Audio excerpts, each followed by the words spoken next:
be starting a new chapter. That is chapter number 4. That is moving charges and the magnetism. In this chapter, we'll be discussing about some of the properties related with the magnet, like we have the magnetic field and magnetic flux we have, and something about suppose a current carrying wire, as we have got in class 10, when a current carrying wire produces a magnetic field.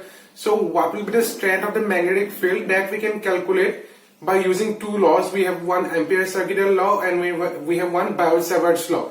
So we'll be discussing about that in this chapter. So let us start the first part of the chapter, that is the moving charges and magnetism. The first part of the chapter is about the Oersted experiment. Now let us see the Oersted experiment. As you can see, this is the circuit diagram for the Oersted experiment. So the Oersted experiment states that you take a current carrying wire and you place a magnetic needle nearby it. Okay, so we have to see when we switch on the battery, what will be the change in the magnetic needle that we have to observe. Now suppose this is a circuit diagram that we have drawn. This is one rheostat that we have connected. We have one battery. Okay, then we have a key, and this is a current carrying wire in which a magnetic needle is placed parallel, or you can place it below or on the side. So suppose that a magnetic needle is placed below the wire. So what will be the change that will be observed in, you see? As soon as I switch it on the key, the current will be flowing from, because the current flows from a positive to the negative terminal of the battery, so the current will be flowing from B to A. So when you put the magnetic needle there on the nearby the wire, you'll be saying that the needle will be deflecting towards the left hand side. Okay, so we have an Ampere's swimming rule. According to the Ampere's swimming rule, the needle deflection is always towards the left hand side of the current carrying wire. Same way, if I consider that if I reverse the terminal of the battery, that means if the current flows from above to below, that is from A to B, the needle will be deflecting towards the left hand side of the current. So the left hand side of the current, that means your needle will be deflecting towards this side. Okay, your knot will be towards this side.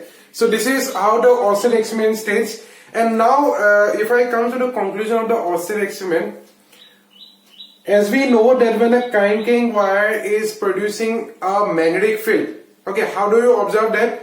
Because we know that the needle, okay, the magnetic needle itself is a small magnet. If this can be attracted, or it can be having a property of repulsion only by the property of other magnetic field. So that other magnetic field is only produced by this current carrying wire. Okay, that means a current carrying wire produces a magnetic field. Okay, this was the conclusion of the Oersted experiment. And if you reverse the direction of the current, the magnetic field direction also changes. The same way, this is for the Oersted experiment. If you consider the bar magnet. Okay, so bar magnet, as we know, the magnetic field produced by the bar magnet, as you have got in class 10, that is if it is north pole and if it is south pole, the magnetic field always starts from north and ends at the south, and inside is from south to north. Okay, and if you consider the number of intensity of the lines near the poles of the magnet, here you'll be seeing that the number of intensity of the lines are more.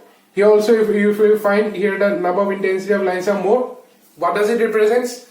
Intensity of the lines represents that the strength of the magnetic field is more at the poles with respect to the other positions of the magnet. Then same way, if you consider two magnetic field lines never intersect each other, because if I consider this magnetic field at this point, if I want to determine the direction of the magnetic field, I have to draw a tangent here. Okay, so this will be the direction of your magnetic field. Now what is a tangent? Tangent is a line which touches the circle only at a one point. Okay, so this is the direction of the magnetic field at this point. Same way, if I consider two magnetic field lines, there are two magnetic field lines. If you see the magnetic field diagram also, and here, these are some of the properties that you have already got in class 10.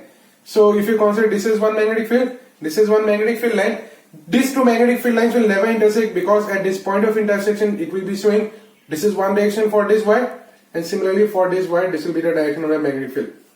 Okay, at the one point it cannot show two directions of the magnetic field. Same way, this magnetic field, if you go nearby to the magnet, this magnetic field lines you will be never seeing it. Okay, these are just a pictorial representation of showing your magnetic field.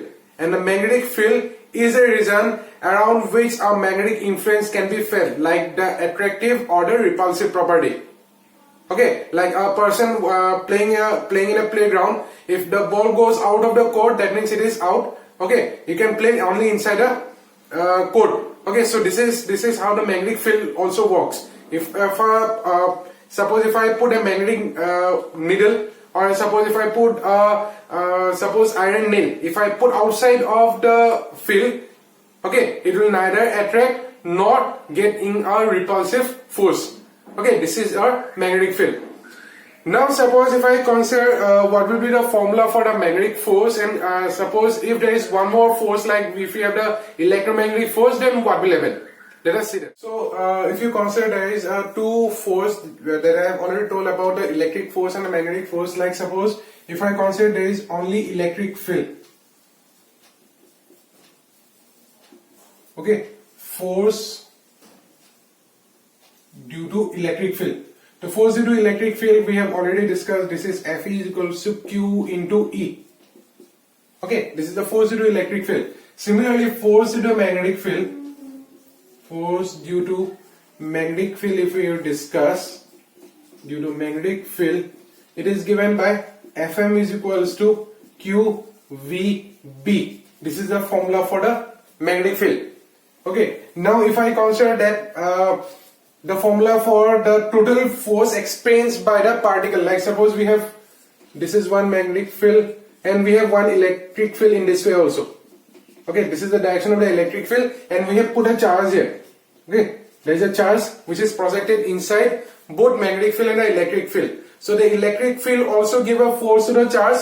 Similarly, magnetic field also give a force to the charge. So that is given by F is equals to Q into E and Fm is equals to QV into B. Okay, so that means the charge will experience two forces. That means the total force experienced by it, total force experienced by the charge. So the total force experienced by the charge we can write as F is equals to Fe plus Fm.